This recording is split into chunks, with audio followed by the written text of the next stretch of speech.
Hello everyone, welcome back to my channel. So today I am going to discuss important article from the Hindu newspaper. Your first article is related to judiciary versus executive frictions. So the Rajya Sabha witnessed a major political development on April 27, 2026 when its chairman C.P. Radhakrishnan accepted the merger of 7 MPs from the आम आदमी party into the Bharatiya Janata party. तो राज्यसभा ने एक important या एक major political development witness किया है on April 27 which is in 2026, जहां पर जो राज्यसभा के चेयरमैन C.P. राधाकृष्णन है उन्होंने एक्सेप्ट कर लिया है मर्जर ऑफ 7 MPs फ्रॉम आम आदमी पार्टी, और किस पार्टी में मर्ज हुए हैं, into the Bharatiya Janata party.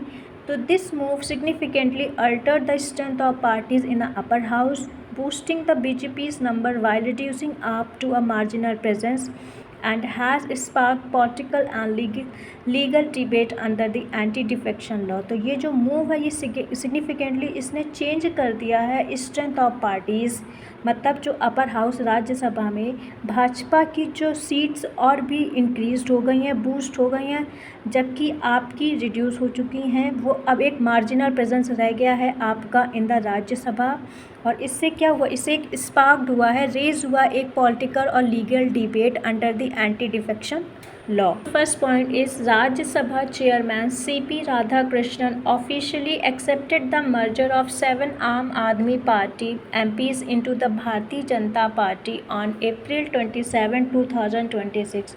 तो राज्यसभा चेयरमैन C.P. राधाकृष्णन ने ऑफिशियली एक्सेप्ट कर लिया है मर्जर ऑफ 7 आम आदमी पार्टी MPs को into the Bharatiya Janata party on April 27, 2026।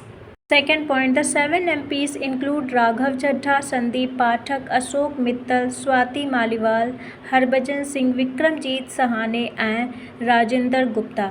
तो जो 7 MPs जो आम आदमी से मर्ज हुए हैं इनटू भारतीय जनता पार्टी, वो कौन कौन है? एक Raghav Chadha, second Sandeep Pathak, third Ashok Mittal, fourth Swati Maliwal, fifth Harbhajan Singh and six Vikramjit Sahney and the last Rajinder Gupta। Third point, after the merger, AAP's strength in Rajya Sabha dropped sharply from 10 MPs to just 3 MPs।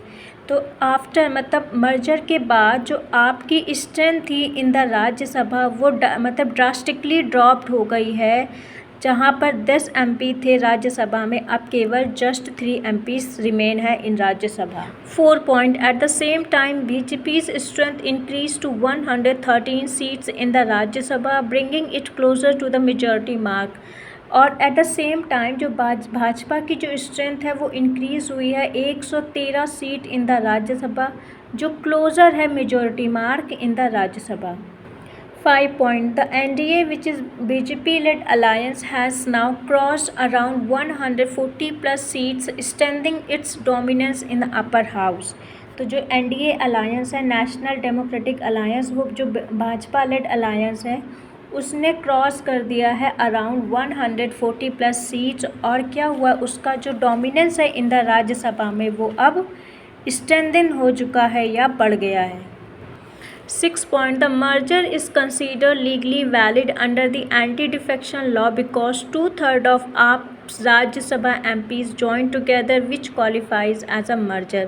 तो जो मर्जर है उसको consider किया जा रहा है एज अ legally valid, क्यों, under the anti defection law, because उसका रीज़न क्या है, क्योंकि जो उसके 2/3 ऑफ आपके राज्यसभा MP हैं उन्होंने साथ में ज्वाइन किया है, जिसको क्वालिफाई किया जाता है as a merger. 7 point, AAP has opposed the move and approached the chairman seeking disqualification of the defecting MPs, calling it unconstitutional and a betrayal। तो आपने इस मूव को अपोज किया है और अप्रोच किया है चेयरमैन ऑफ द राज्यसभा, और उनसे सीख किया है कि आप उनको डिसक्वालीफाई कीजिए ऑफ द डिफेक्टिंग MPs को, और इसको बोला है ये एक अनकॉन्स्टिट्यूशनल है और ये बिट्रेल है। 8 point, this development is a major political setback for AAP and significantly changes the power balance in the Rajya Sabha, strengthening BJP before upcoming political contest। तो ये जो डेवलपमेंट हुआ है ये एक मेजर पॉलिटिकल सेटबैक है एक आपके लिए, बट ये सिग्निफिकेंटली चेंज कर दिया है power balance in the Rajya Sabha और स्ट्रेंथिंग कर दी है भाजपा को before upcoming political contest. The next article is related to government pushes infrastructure expansion with new railways project. So Indian railway is undergoing a major transformation as a government of India pushes large scale infrastructure expansion through new railway project. तो जो Indian railway है वो एक undergoing जा रहा है एक major transformation मतलब changes as the government of India push कर रहा है लार्ज स्केल इंफ्रास्ट्रक्चर एक्सपेंशन उसको बढ़ा रहा है through the new railway projects with increased investment, new lines and modern train services. The initiative aimed to improve connectivity, boost economic growth and enhance passenger and freight efficiency across the country.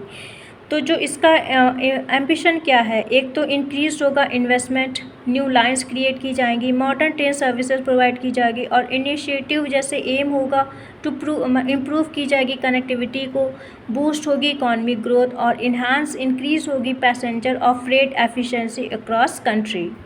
So first point, the Indian Railways has approved around 100 new railway projects in financial year 2025-26 as part of major infrastructure push.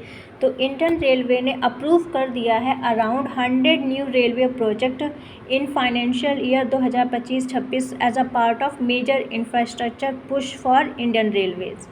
Second point, the total investment for these projects is about 1.53 lakh crore, making a significant increase in railway spending compared to previous year. तो total investment कितना हुआ है for this project around 1.53 lakh crore, जो mark कर रहा है एक important increase हुआ है in railway spending compare to previous years. Third point, these projects will add more than 6,000 kilometer of new railway lines, expanding connectivity across the country. तो जो ये प्रोजेक्ट ये क्या करेंगे, ये ऐड करेंगे more than 6,000 kilometre of new railway lines को और एक्सपैंड करेंगे connectivity across the country. 4 point, the expansion focuses on decongesting busy routes and improving efficiency of passenger and freight movement. तो जो एक्सपेंशन है वो मेनली फोकस करेगा डीकंजेस्टिंग busy route को, मतलब जो ओवर क्राउडिंग होती है उसको रिड्यूस किया जाएगा और इम्प्रूव किया जाएगा efficiency of passenger and freight movement. Freight movement मतलब गुड्स मूवमेंट, सामानों का। 5 point, the government is also launching new train services like Amrit Bharat Express, improving affordable travel for common people. तो government इसके साथ साथ launch कर रही है न्यू ट्रेन सर्विसेज जैसे अमृत भारत एक्सप्रेस जो इम्प्रूव करेगी affordable travel for common people. 6 point, new railways line and services aim to connect major economic, cultural and religious center, boosting tourism and regional development. जो new railway line और services होंगी उसका M होगा कि वो connect करेंगी major economic को, cultural को और रिलीजियस सेंटर को, जो बूस्ट करेगा टूरिज्म और regional development. 7 point, under broader initiative like PM Gati Shakti, railway projects are being integrated with roads, ports and logistics for faster development.